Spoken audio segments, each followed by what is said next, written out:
I told my mother, "Oh, I got money. President Walmart sent me $500. My mother asked, "Is he the father of the child?" I said, "No." She said, "Oh shit, I'm thinking, why don't you come tomorrow and pick us up from here? Me and Maricus will be ready at 9 a.m. She said, "Okay, done." She left me at the hospital, just like my ex-boyfriend did. Same story, but this time, I wasn't that naive girl anymore. I didn't cry, and I didn't expect anyone to come back. The only one I couldn't let go of was my newborn daughter. That's when the nun showed up again, like it was fate. She gently asked if I wanted to stay at her place, and for the first time, I felt like I belonged somewhere. From that day on, I finally had a home. A woman more trustworthy than my own mother. Life slowly started to get better. The store where I gave birth actually invited me back to work. They didn't blame me. They welcomed me like family. I even became friends with the nurses at the hospital. And most of all, Will. If he hadn't rushed in that day to help deliver my baby, I might have died on that supermarket floor. To thank him, I asked him to be my daughter's godfather. He was shocked, so I took a picture of the three of us. That's when I fell in love with photography.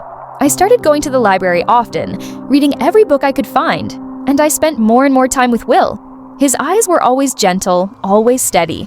I knew he liked me. He was just waiting for me to turn around. But I knew what it felt like to be left behind. So when I casually said I'd never fall in love again, I saw the light fade from his eyes. He went quiet. 3 years went by just like that. Those 3 years were the most peaceful in my life. My daughter grew up fast. Will became the one I trusted most. I often left her with him when I had things to do. But then it happened. A disaster hit out of nowhere. A windstorm tore through town, then came hail, and then a full-blown tornado.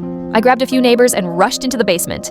That's the only reason we survived. But the storm still took away so much. The nun I saw as my mother was out buying groceries. She never made it back. Her house was gone. I lost my job. Everything we tried to protect was destroyed in minutes. I had no income. Still had rent to pay. Even food became a problem. I turned to my nurse friend. That's when the insurance company contacted me.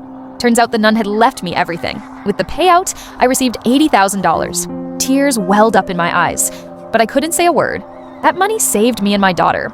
I used it to build a new house, and just like that, life started smiling at me again. I took a photo of the wreckage left by the tornado. The image was so powerful, it won a major award. Overnight, I became famous. Photography events started calling me in from everywhere. I became a known name in the industry. I traveled a lot, stayed out for days shooting. Will took care of my daughter when I was gone. Years ago, I couldn't read his feelings, but now I could. He loved me. He always had. And that day, when he finally worked up the courage to confess, I turned him down, and I feel like this was the biggest mistake of my life. Should I have confessed my love to Will and married him? What do you all think about this? Let me know in the comments.